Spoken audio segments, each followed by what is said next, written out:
அன்பு தமிழ் நெஞ்சங்களுக்கு ஆஸ்ட்ரோ தமிழ் ராஜாவின் அன்பான வணக்கங்கள். இன்றைய பதிவில் 2 கிரகத்தினுடைய வக்ரம் ஒரே வருடத்தில் 2024 நடக்கப் போகிறது. அதுவும் ஏற்கனவே சனிவான் வக்ரமடைந்த நிலையில் குருவும் வக்ரமடைய போகிறார். அந்த குரு வக்ரத்தினால் மீனராசி உத்திரட்டாதி நட்சத்திரத்தில் பிறந்த உங்களுக்கு நடக்கப் போகின்ற மாற்றங்களை இன்றைய பதிவில் பார்க்க போகிறோம். பதிவை ஃபுல்லாக பாருங்கள். மேலும் நம்ம சேனலில் சனிவானுடைய வக்ர பிரிச்சு பலங்களாம் பதிவிட்டாச்சு. ஸோ சேனலில் போய் பாருங்கள், கண்டிப்பாக யூஸ்ஃபுல்லாக இருக்கும். மறக்காம நம்ம சேனலை சப்ஸ்கிரைப் பண்ணிங்க, கூட தர பெல் ஐக்கானை ப்ரெஸ் பண்ணி வச்சுங்க. மீன ராசியில் பிறந்த நண்பர்களே, அதுவும் உத்திரட்டாதி நட்சத்திரத்தில் பிறந்த நண்பர்களே, முதல்ல மீன ராசிக்கு அதிபதி குரு, உத்திரட்டாதி நட்சத்திரத்துக்கு அதிபதி சனி பகவான். உங்களுடைய நட்சத்திராதிபதி சனி 12 கும்பத்தில் வக்ரமடைந்து இருக்கிறார். நவம்பர் 15 வரை அவர் வக்ரத்தோடு தான் இருப்பார். இப்போது ராசிநாதனான அதாவது குரு பகவான் அவரும் வக்ரமடைய போகிறார். எங்கே இருக்கிறாரு? குரு பகவான் 3ஆம் வீடான ரிஷபத்தில் இருக்கிறார். ஸோ சுபகிரகம் குரு பகவான் அக்டோபர் மாதம் 9ஆம் தேதி வக்ரமடைய போகிறாரு. 2025 பிப்ரவரி மாதம் வரை அவர் வக்ரத்தில் தான் இருக்க போகிறார். ஸோ வக்ர நிலைப்பாடு தொடர்கிறது. ஸோ அக்டோபர் 9ஆம் தேதிக்கு பிறகு மீன ராசியான உங்களுக்கும், அதுவும் உத்திரட்டாதி நட்சத்திரத்தில் பிறந்த உங்களுக்கு குறிப்பாக நடக்க போகிற மாற்றம் என்ன? 12 ஏற்கனவே உங்கள் நட்சத்திராதிபதி வக்ரம் அடைஞ்சிட்டார். அப்போது விரைய செலவுகள் குறைந்திருக்கும். திடீர் பயணங்கள், எதிர்பாராத ஒரு மாற்றத்தை நீங்கள் வீடு மாற்றம், இடமாற்றம், லொக்கேஷன் மாற்றம் போன்ற விஷயத்தை தாராளமாக எதிர்பார்த்து காத்து கொண்டிருப்பீங்க. அதற்குண்டான வழிகள் கிடைக்கும். ஸோ அதுக்கப்புறம் அரசு வேலைக்காண்டி பல தடவை முயற்சி பண்ணிட்டு இருந்தீங்க. அந்த முயற்சியில் இப்போ வெற்றி கிடைக்கும். இனிமேல் புதிய முயற்சி தேவையில்லை.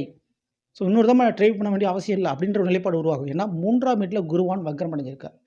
ஸோ தைரிய வீரிய விஜயஸ்தானம் அப்படின்னு சொல்லக்கூடிய 3ஆம் இடத்துல. அப்போது கிடைக்காத வெற்றி நிச்சயம் கிடைத்தே தீரும். அதனால் அடுத்த இன்னொரு தடவை நம்ம முயற்சி பண்ணணும், இன்னொரு தடவை நம்ம ட்ரை பண்ணணும் அப்படின்ற ஒரு அவசியம் தேவையில்லை. அதே போல் ஏற்பட்ட தோல்விகள் இனி வெற்றி வகையாக உங்களுக்கு மாறுபடும்.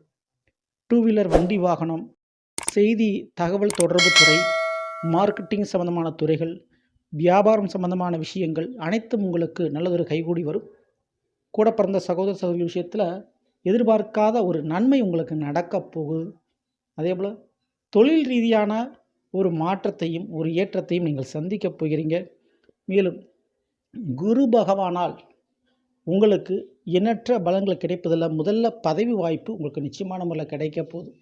திருமண தடைகள், திருமணத்திற்கு சம்மதிக்காத உங்களுடைய துணை, காதல் துணை சம்மதிக்கப் போகிறார்கள்.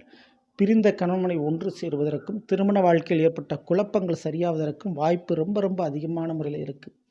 முக்கியமாக கடன் பிரச்சனை கண்டிப்பாக காணாமல் போவதற்கு வாய்ப்புகள் அதிகம். கடன் பிரச்சனை படிப்படியாக குறையிறதுக்கு வாய்ப்பு அதிகம். உங்களை விட வயது மூத்தவர்களால் ஏற்பட்ட தொல்லை இனி இல்லை. அவங்க யாராக வேணா இருக்கலாம்.